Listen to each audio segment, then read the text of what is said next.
बरखा ma'am.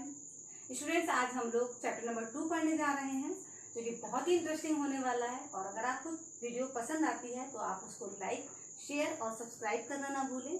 तो time को waste ना करते हुए हम शुरू करते हैं। Let's begin. तो आज का हमारा टॉपिक है सब्जेक्ट एंड प्रेडिकेट।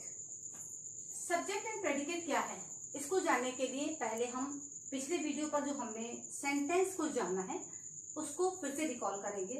उसकी जो हमने आपको डिटेल दी है वो रिकॉल करेंगे। क्या कि सेंटेंस बनता कैसे है, वो सब आपको पहले प्रीवियस वीडियो में बता चुकी हूँ, उसको एक बार फिर से देख लीजिएगा। वीडियो को देखने से पहले प्रीवियस वीडियो जरूर देख लें। और उसके कितने काइंड्स होते हैं और उसका स्ट्रक्चर क्या होता है, ये सब मैं प्रीवियस वीडियो में बता चुकी हूँ, वो आप एक बार चेक कर लीजिए। और आज का जो हमारा टॉपिक चल रहेगा वो रहेगा subject and predicate. Subject and predicate क्या है, तो पहले मैं आप सभी को बता दूं कि सब्जेक्ट और प्रेडिकेट आखिर है क्या। हर सेंटेंस के एक्चुअली दो भाग होते हैं। दो भाग यानी कि जैसे एक वाक्य बोला, राम घर जाता है, तो बस हमें यहाँ क्या है कि काम हो रहा है और किसी के द्वारा हो रहा है। ये दो बात याद रखनी है, एक काम हो रहा है और वो किसी के द्वारा हो रहा है। तो किसके द्वारा हो रहा है, राम के द्वारा हो रहा है। तो जो काम कर रहा है सेंटेंस में वो कहलाता है सब्जेक्ट। ये मैं आपको पहले स्ट्रक्चर में भी बता चुकी हूँ। तो यहाँ पर उसको बोलते हैं सब्जेक्ट, ठीक है। अब बाकी जो भी उस व्यक्ति के द्वारा काम किया जा रहा है, टोटल सेंटेंस जो भी बचेगा आपका इसके बाद, उस नाम के अलावा जो भी सेंटेंस पूरा बचेगा वो भाग आपका कहलाएगा प्रेडिकेट, ठीक है। इसको कहेंगे सब्जेक्ट और इसको कहेंगे प्रेडिकेट। इस तरह से दो भाग होंगे, सब्जेक्ट और प्रेडिकेट, ठीक है। थोड़ा चलिए समझ लेते हैं इस चीज को। सब्जेक्ट क्या है, the part which names the person और thing we are speaking about, this is called subject of the sentence. तो वो हिस्सा, मतलब सेंटेंस का वो हिस्सा जहां पर हम जिस व्यक्ति की बात कर रहे हैं उसको कोई नाम देते हैं, उसको कोई उस चीज को कोई नाम देते हैं। हो सकता है वो कोई चीज हो, कोई वस्तु हो, या फिर हो सकता है कोई पर्सन हो। तो उसको जब हम कोई नाम देते हैं उस हिस्से को हम कहते हैं सब्जेक्ट, ठीक है।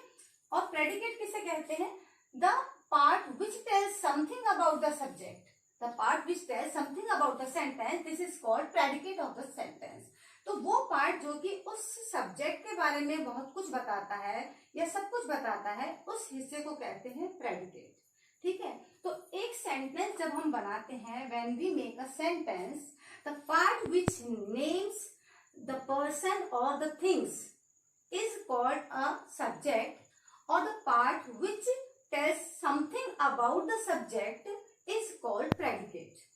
I hope clear हो गया होगा। इसको कुछ एग्जाम्पल्स के द्वारा हम समझेंगे। रिमूव कर देती हूं मैं इसे।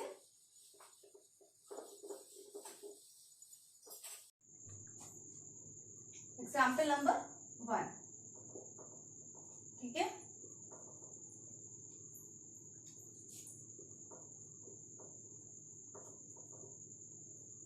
Nature is the best physician.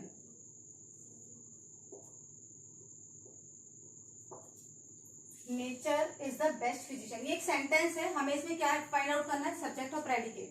तो कौन है बेस्ट फिजिशियन, नेचर है। सेंटेंस के दो पार्ट होते हैं, ये दो पार्ट हो गए। कौन है, इसको हमने एक नेम दिया है, इसके बारे में पूरी बात कही जा रही है। तो कौन है बेस्ट फिजिशियन, नेचर है, ठीक है। तो ये हो गया हमारा सब्जेक्ट। और ये है क्या, पूरा जो भी बचा इसके बाद जो भी कुछ पूरा बचा, ये हो गया प्रेडिकेट,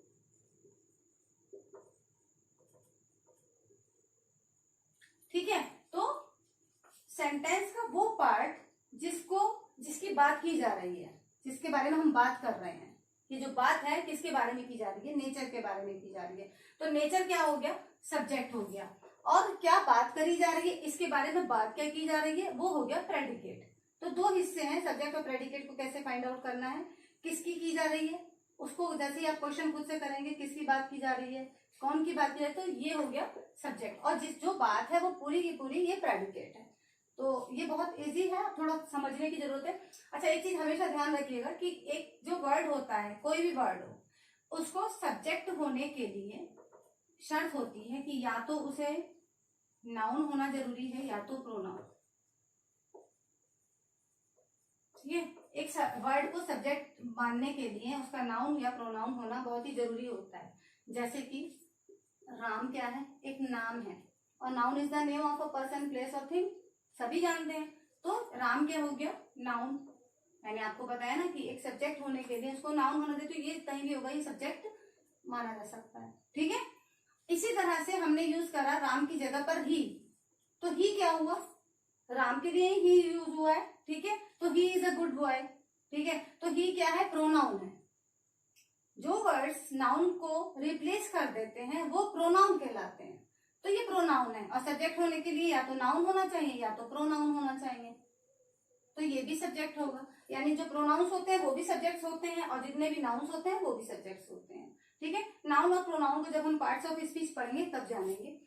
तो यहाँ पर जो हमारा नेचर है ये क्या है, एक नाउन है। ठीक है ना, तो सब्जेक्ट को क्या सब्जेक्ट होने के लिए उसको नाउन और प्रोनाउन होना जरूरी है, वो दोनों यहाँ पर ये अप्लाई हो रहा है कि ये नाउन है। ठीक है, तो ये चीज आप जरूर याद रखिएगा। चलिए दूसरा सेंटेंस देख लेते हैं।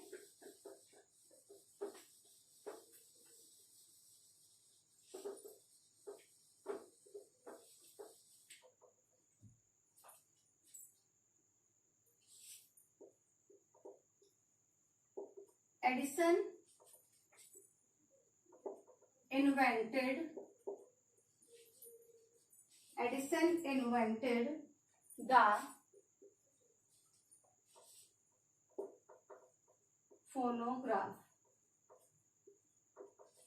एडिसन ने इन्वेंट किया फोनोग्राफ। तो किसने किया, कौन ने किया, बस ये क्वेश्चन किया तो हमें सब्जेक्ट मिल जाएगा हमारा, और बाकी जो भी बचा है ये हमारा हो गया प्रेडिकेट।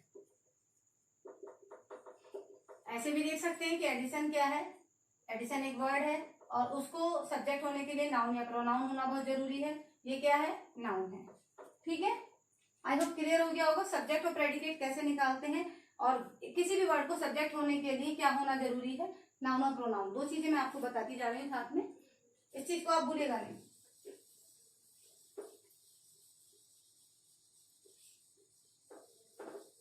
ठीक है, अगला एग्जाम्पल देख लेते हैं।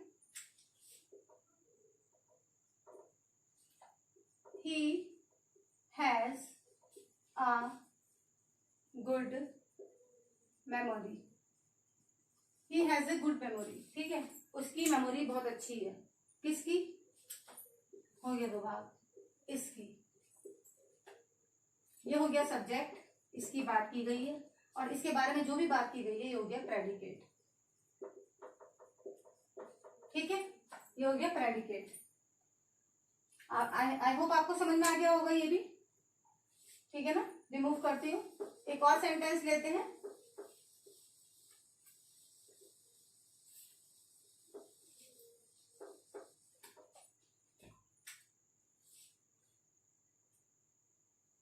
राम राइट्स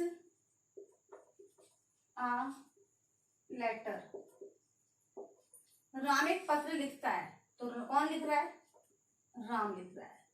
राम हो गया सब्जेक्ट, क्या लिख रहा है, क्या काम कर रहा है, जो भी बचा है वो सब राम जो भी कर रहा है, राम के बारे में जो भी कहा गया वो हो गया प्रेडिकेट। क्लियर हो गया होगा आपको, very good.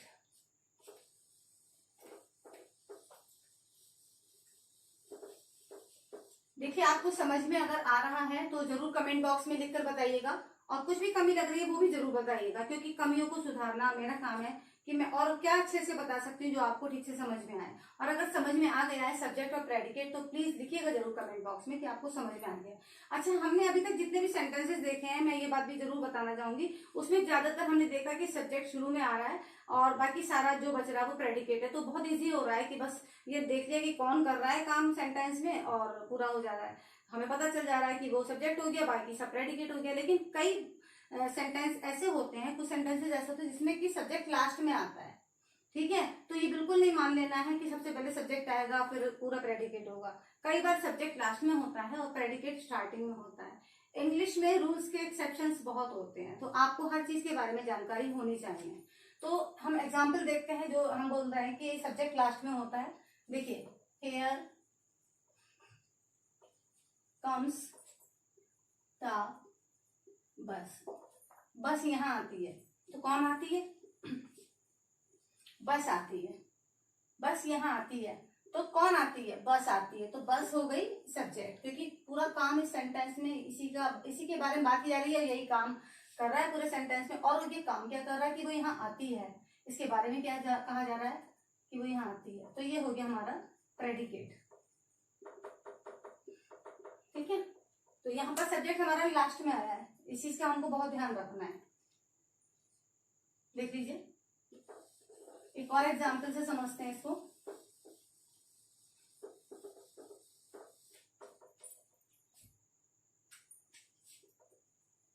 On the top of the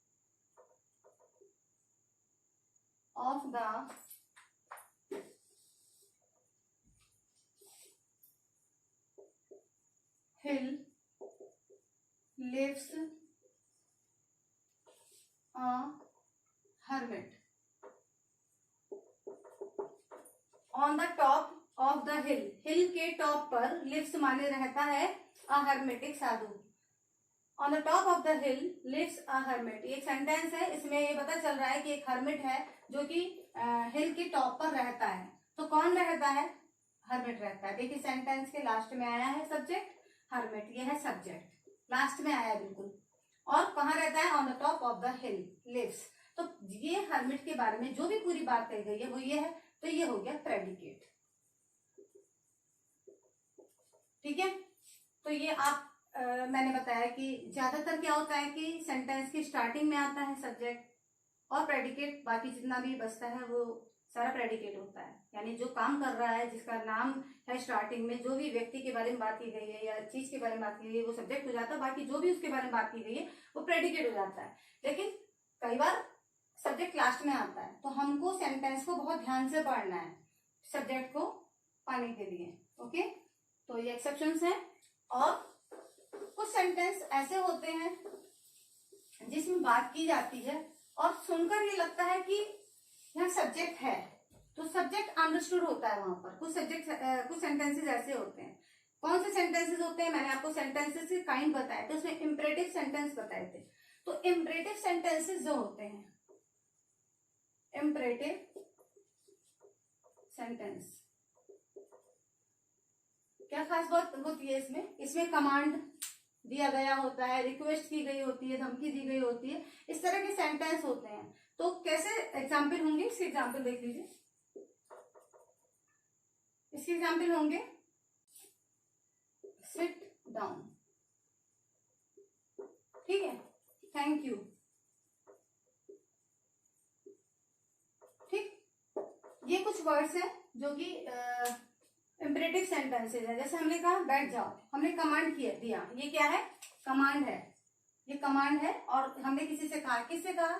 second person, यानी कोई हमारे सामने खड़ा है और हमने उससे कहा कि सिट डाउन, किसी इधर से जो हमारे सामने खड़ा है। तो first person, second person, third person, ये क्या होते हैं? फर्स्ट पर्सन हम हैं, हम फर्स्ट पर्सन है, ठीक है। हम माने आई और वी, आई मीन्स मैं और वी माने हम, तो हम हैं फर्स्ट पर्सन। और सेकंड पर्सन कौन होता है? सामने वाला, यानी यू, सेकंड पर्सन है यू, ठीक। और थर्ड पर्सन जो बाकी रहेगा, ही, शी, इट, दे, ये सब क्या हो गए? Third person. तो हम बात कह रहे हैं, फर्स्ट पर्सन बात कह रहा है सेकंड पर्सन से, तो सिट डाउन, तो यहाँ पर क्या है? किसी से कह रहे हैं कि तुम बैठ जाओ, ठीक है। तो किससे कह रहे हैं? तुमसे कह रहे हैं, तो यहाँ पर ये सब्जेक्ट हमारा यू होगा। ऐसे थैंक यू भी हम किसी से कहेंगे ना, तो वो भी हम सेकंड पर्सन से कहेंगे। तो यू यहाँ पर अंडरस्टूड है कि एक यहाँ सब्जेक्ट है। तो इस तरह के भी होते हैं। तो आपसे अगर ऐसे सेंटेंसेस में पूछा जाए सब्जेक्ट और प्रेडिकेट, तो आप यहाँ पर यू लगा देंगे सब्जेक्ट के रूप में। बाकी जो भी यहाँ सेंटेंस में होगा ये आपका प्रेडिकेट में आ जाएगा, ये आपका प्रेडिकेट में आ जाएगा, ठीक है। आई होप इतनी बातें सब क्लियर हो गई होंगी। चलिए एक रिवीजन कर लेते हैं। सबसे पहले हमने आपको बताया कि सब्जेक्ट और प्रेडिकेट होता क्या है। तो the part which names the person और the thing is called subject, and the part which tells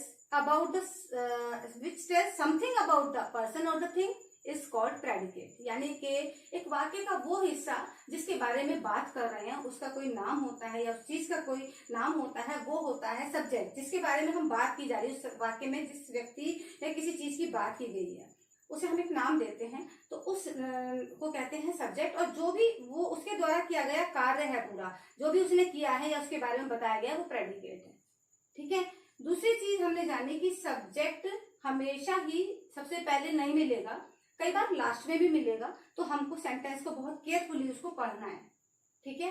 तीसरी बात हमने जानी कि इम्परेटिव सेंटेंसेस जो होते हैं उसमें कमांड होता है या इसकी रिक्वेस्ट होती है या फिर धमकी दी हुई होती है। इसमें क्या होता है कि इसमें सब्जेक्ट इनविजिबल होता है, आपको दिख नहीं रहा होता है लेकिन होता है।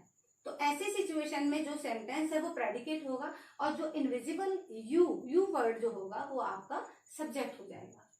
आई होप आपको क्लियर हो गया होगा। अगर आपको मेरे इस वीडियो में कुछ भी समझ में आता है तो प्लीज़ मेरे इस चैनल को लाइक करें, शेयर करें और सब्सक्राइब करें और बेल आइकन को ऑल पर सेट कर दें, जिससे कि कोई भी वीडियो में अपलोड करते हैं तो सबसे पहले आपके पास नोटिफिकेशन पहुंचे, जिससे आप वीडियो को देख पाएँ। और बाकी अगले वीडियो में हम आपसे फिर मिलते हैं। Thank you so much.